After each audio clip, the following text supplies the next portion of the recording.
السلام علیکم، welcome to my YouTube channel Bang Dara. آج کی میری اس ویلاگ کا ایک دوسرا پارٹ ہے جسٹس فائز عیسیٰ کے اس کیس کے حوالے سے، جس میں انہوں نے قادیانیوں کو اپنی تبلیغ کی قانونی اجازت دے دی ہے۔ اس قانونی اجازت والے فیصلے کا ایک غیر سرکاری غیر حتمی نتیجہ آپ حضرات کے سامنے میں ایک پیش کرتا ہوں۔ پنجاب کا صادق آباد کا علاقہ، جہاں پر ایک نام و نہاد مفسر قرآن، مبلغ قرآن اپنے آپ کو کہلوانے والا، پہلے آپ اس کی تھوڑی سی ویڈیو کلپ یہ دیکھیں کہ اس کی شکل و صورت کیسی ہے۔ آج اللہ کہتا ہے کہ ان کو کہہ دو، اعلان کر دو پوری دنیا میں، قل اطیعوا اللہ و رسولہ، اطاعت کرو اللہ کی اور اس بندے کی جو اللہ کے قانون قرآن کے مطابق آپ کے فیصلے کرتا ہے۔ اطیعوا اللہ و رسولہ، آج ہم اطاعت نہیں کرتے اس بندے کی جو قرآن کے مطابق فیصلے کرتا ہے۔ آپ نے یہ کلپ دیکھا کہ ایک ایسا شخص ہے جس کے نہ منہ پر داڑھی ہے، نہ اس کا وضع قطع کوئی مذہبی ہے۔ اس شخص کی جرأت اور ہمت دیکھیں کہ وہ لوگوں کے سامنے بیٹھ کر قرآن پاک کی غلط تشریح کر رہا ہے۔ اگر ہم قاضی فائز عیسیٰ کے فیصلے کو تسلیم کر لیتے ہیں بحیثیت مسلمان، تو پھر اس شخص کی تبلیغ آپ کو سننا پڑے گی، اس شخص کی قرآن پاک میں تحریف سننا پڑے گی، اپنی مرضی کے مطلب پر آپ کو برداشت کرنا پڑے گا۔ میں آپ کو پہلے 3 منٹ کا یہ پورا کلپ سناتا ہوں، پھر اس کے اوپر بات کرتے ہیں۔ اس بندے کی یہاں لکھا ہوا ہے اللہ کی اطاعت کرو رسول کی، اور رسول سے مراد حضرت محمد صلی اللہ علیہ وسلم ہے، کوئی اور بندہ نہیں ہے۔ یہ عثمان صاحب کی بات ہے۔ عثمان صاحب کہتے ہیں کہ یہاں آپ کی آگے بات کرتے ہیں، آگے بات کرتے ہیں، رسول اللہ علیہ وسلم کی اطاعت آپ ریپیٹ کر رہے ہو اپنی بات کو، یہ بات کرتے ہیں نا اس پہ۔ عثمان صاحب کہہ رہے ہیں کہ یہاں پہ محمد مراد ہے، صرف محمد صلی اللہ علیہ وسلم۔ اللہ تعالیٰ کے قرآن کو کوئی تبدیل کر دے، اس میں ترمیم کر دے تو وہ پھر غلط کرے گا۔ اللہ تعالیٰ نے یہاں پہ محمد صلی اللہ علیہ وسلم کا نام نہیں لیا، رسول ہے، سفیر ہے، ایمبیسڈر ہے، اللہ کا بندہ ہے۔ یہ قرآن قیامت تک کے لیے ہے، اور محمد صلی اللہ علیہ وسلم آج ہمیں موجود نہیں ہے۔ قرآن صرف عرب والوں کے لیے تو نہیں ہے، قرآن تو پوری دنیا کے لیے، کیا ہمارے بعد جو لوگ آئیں گے ان کے لیے بھی یہی قرآن ہے۔ جو بندہ اللہ کے حکم کی طرف بلاتا ہے، جو بندہ قرآن کی طرف بلاتا ہے، وہ مراد ہے۔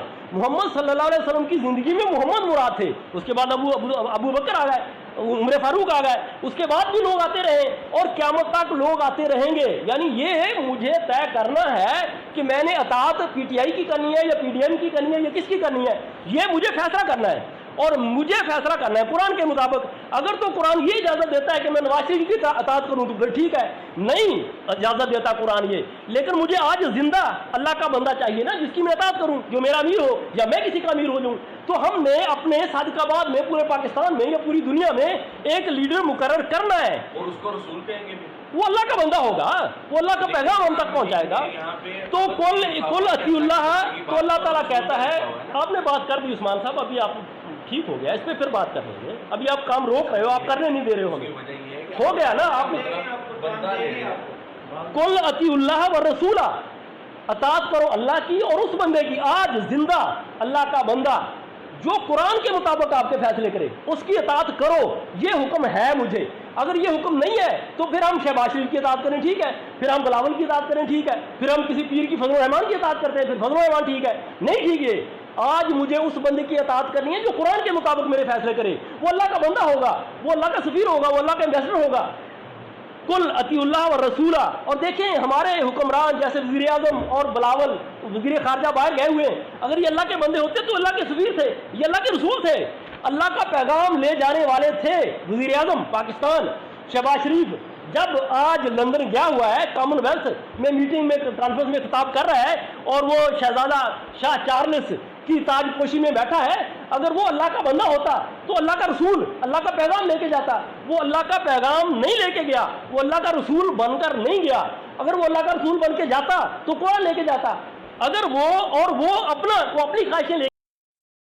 جی جناب، آپ نے ابھی یہ کلپ فرمایا، واضح فرمایا کہ وَأَطِيعُوا اللَّهَ وَأَطِيعُوا الرَّسُولَ والا ایک انہوں نے آیت پکڑی ہے، اور اس کے اوپر جو ہے وہ وضاحت فرما رہے ہیں کہ اطاعت کرو اللہ کی اور اس شخص کی جو آپ کو نیکی کی طرف بلائے، دین کی طرف بلائے۔ اور مجمع میں بیٹھے ہوئے ایک غیرت مند مسلمان نے اس کو ٹوک کر یہ بات واضح کی کہ رسول سے مراد حضرت محمد مصطفیٰ صلی اللہ علیہ وسلم ہیں، کوئی اور نہیں۔ لیکن وہ شخص بضد ہے اس کو اس طرح سے ترجمہ کرنے پر کہ رسول سے مراد ہر وہ شخص ہے جو دین کی طرف بلاتا ہے، دین کا پیغام لوگوں تک پہنچاتا ہے، ہر وہ شخص رسول سے مراد ہے۔ یعنی کہ یہ شخص کہنا چاہ رہا ہے کہ جو اللہ تعالیٰ نے اس میں رسول کا لفظ استعمال کیا وہ ایک جنرل لفظ کیا، وہ میرے لیے بھی آپ کے لیے بھی استعمال کیا، استغفر اللہ من ذالک۔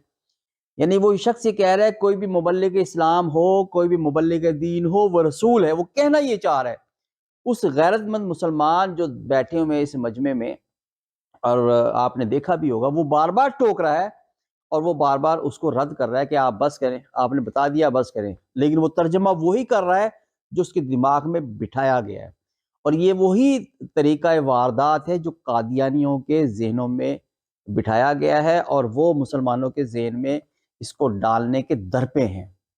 یہ ایک مثال ہے، ایسی بے تحاشا مثالیں ہیں جس پہ قادیانیوں نے آیات کا ترجمہ اپنی مرضی کے مطابق کیا ہے، اور وہ قادیانی ملعون کو، غلام احمد قادیانی ملعون کو اللہ کا رسول منوانے پر تلے ہوئے تھے۔ یہ اسی طرح کی وارداتیں ہیں جو وہ ڈالتے ہیں۔ اب ایک عام فہم مسلمان، کچے ذہن کا مسلمان فوری طور پر یہ مرغوب ہوگا اس بات سے کہ ہاں بات تو یہ ٹھیک کہہ رہا ہے کہ ہر وہ شخص جو اللہ کے دین کی بات لوگوں تک پہنچاتا ہے وہ اللہ کا رسول ہو سکتا ہے۔ استغفر اللہ۔ یہاں پر یہی واردات طریقہ ہے، یعنی کہ وہ شخص کہہ رہا ہے کہ اگر شہباز شریف جا کر کسی دوسرے ملک میں دین کی بات کرے گا تو یہ رسول اللہ ہے، استغفر اللہ۔ یہ کہہ رہا ہے کہ عمران خان کسی جگہ جا کر قرآن و سنت کی دعوت پہنچائے گا تو یہ رسول اللہ ہے۔ یہ شخص یہ کہنا چاہ رہا ہے کہ میں یا آپ اگر اللہ کے دین کی بات کہیں پہنچائیں گے تو ہم رسول اللہ ہے، استغفر اللہ۔ یعنی کہ یہ وہ نتیجہ ہے جو جسٹس فائز عیسیٰ صاحب کے فیصلے کا نتیجہ ہو سکتا ہے اور نتیجہ ہے۔ یعنی اس فیصلے کے بعد ہر وہ شخص جو قرآن پاک کی تفسیر، ترجمہ، معنی اپنے لحاظ سے کرے گا اس کو آزادی ہوگی۔ اور فائز عیسیٰ صاحب یہ کہہ کر مروب کرنے کی کوشش کرتے رہے ہیں کہ قرآن کی حفاظت کا ذمہ تو اللہ نے لیا ہے، آپ اور میں کیسے اس میں تبدیلی کر سکتے ہیں؟ تو محترم فائز عیسیٰ صاحب، یہ طریقہ واردات ہے جو آپ کے فیصلے کا نتیجہ ہے۔ قادیانیوں نے سائنٹیفک طریقے سے آپ سے وہ فیصلہ کروا لیا جو آنے والی نسلوں تک کے لیے کورس کے فیصلوں کے لیے ایک بنیاد بنے گی کہ فائز عیسیٰ صاحب نے یہ فیصلہ دیا تھا، اس فیصلے کی بنیاد پر ہم اپنے مطلب سے، اپنے عقائد کے مطابق قرآن کے معنی چینج کر سکتے ہیں، الفاظ چینج کر سکتے ہیں۔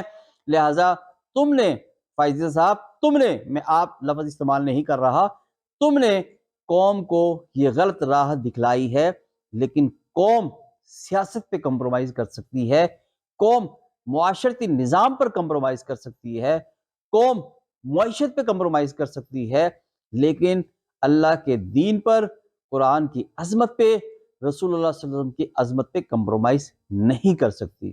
یہ وہ شخص جو یہاں پر آپ کے سامنے تفسیر بیان کر رہا تھا، نہ صرف یہ قابل مذمت ہے بلکہ فائز عیسیٰ صاحب اپنے سابقہ فیصلے کو جو قادیانی کی تبلیغ اور تشریح کے لحاظ سے آپ نے اس کی حوصلہ افزائی کی ہے، اس کو فوری طور پر واپس لینا بنتا ہے، ورنہ معاشرے میں وہ انتشار پھیلے گا، معاشرے میں وہ غصہ اور غم پھیلے گا کہ پھر کنٹرول کرنا ہمارے قانونی اداروں کے بس میں نہیں رہے گا، لیکن اس کی وجہ صرف اور صرف آپ ہوں گے، اس کے ذمہ دار صرف آپ ہوں گے، کیونکہ آپ جیسے لوگ ہی ہوتے ہیں جو اپنی نشستوں کا غیر ذمہ دارانہ استعمال کرتے ہوئے معاشرے میں انتشار پیدا کرتے ہیں۔ اللہ تعالیٰ اس قوم کو ایک بنائے، نیک بنائے، تاکہ اس جیسے نیک حکمران ہی پاکستان پر مسلط ہوں، انصاف کی مستندوں کے اوپر بھی نیک اور اچھے لوگ آئیں۔ یہ تب ہی ممکن ہو سکے گا جب یہ قوم بھی نیک ہوگی۔ اللہ تعالیٰ پاکستانی قوم کی اور پاکستانی سرحدوں کی جغرافیائی اور نظریاتی حفاظت فرمائے۔ اجازت دیجیے، آپ حضرات سے آخر میں وہی درخواست کہ میرے اس یوٹیوب چینل کو لائک کریں، سبسکرائب کریں اور بیل کے آئیکن کو ضرور پریس کریں تاکہ میرے آنے والی ہر ویڈیو آپ حضرات تک بر وقت پہنچ سکتے۔ اجازت دیجیے، اللہ حافظ۔